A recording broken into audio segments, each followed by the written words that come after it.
Bismillahirrahmanirrahim. Alhamdulillah, wassalatu wassalamu ala rasulillah wa ala alihi wa sahbihi ajma'in. Me emrin e Allahut mëshiruesit, mëshirëbërësit, falënderimi takon Zotit gjithësisë, paqja dhe lavdërimi i tij qoftë me vullën e pejgamberit Muhammedit alayhis salam, familjen dhe shokët e tij dhe të gjithë ata që pasojnë atë deri në fund të kësaj bote. Vazhdojmë me temat tona, besimi dhe jeta dhe të ecësh me gjurmët profetike. Kemi ndaluar në temën 27 që të duash për vllahën tënd ato që do për veten tënde. Allahu subhanahu wa ta'ala thot në Kur'anin Kerim: "Fa'alafa bayna qulubikum fa'asbahtum bi ni'matihi ikhwana."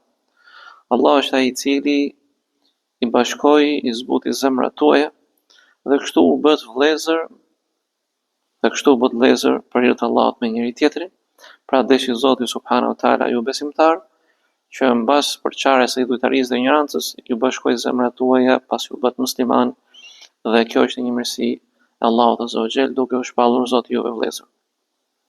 Në ajetin tjetër thot Zoti në Kur'anin Kerim: "Innamal mu'minuna ikhwa", vërtet besimtarët janë vëllezër. Kurse në hadithin e Enesit radhiyallahu anhu, pejgamberi sallallahu alaihi wasallam thot anin nabi sallallahu alaihi wasallam qal: "La yu'minu ahadukum hatta yuhibba li akhihi ma yuhibbu li nafsihi." Askush për jush nuk beson derisa të doj për vllahën e tij atë që do për veten e tij. Kurse në hadithin tjetër thot pejgamberi sallallahu alaihi wasallam, an-nabi sallallahu alaihi wasallam qal: "La yu'minu ahadukum hatta yuhibba lin-nasi ma yuhibbu li nafsihi." Askush për jush nuk beson derisa të doj për njerëzit atë që do për veten e tij, wa hatta yuhibba al-mar'a la yuhibbu illa lillah, dhe derisa të doj dikë vetëm se për hir të Zotit subhanahu wa ta'ala. Po ashtu në hadithin tjetër pejgamberi sallallahu alaihi wasallam qal: "La yablughu al-'abdu haqiqata al-iman hatta yuhibba lin-nasi ma yuhibbu li nafsihi min al-khayr." Askush nuk do të arrijë vërtetësinë e besimit derisa të doj për njerëzit atë që do për veten e tij prej të mirave. Pra këto hadithe të gjitha tregojnë për vlerën e dashurisë që duhet ketë besimtari për vëllezërit e motrat e tij.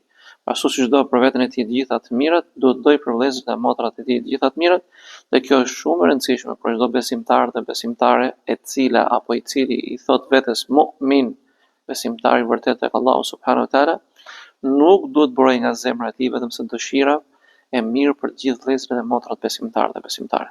Pra do të doj për ta të gjitha llojet e të mirave siç dëshiron për veten e tij, dhe nuk do ta kemi kurrë besimin e plot, dhe nuk do të ketë Islami vazhdimsi dhe qëndrueshmëri për sa kohë që nuk duam për të tjerët atë që duam për veten tonë. Elusim Allahun të i falë gjunat dhe gabimet. Assalamu alaikum wa rahmatullahi wa barakatuh.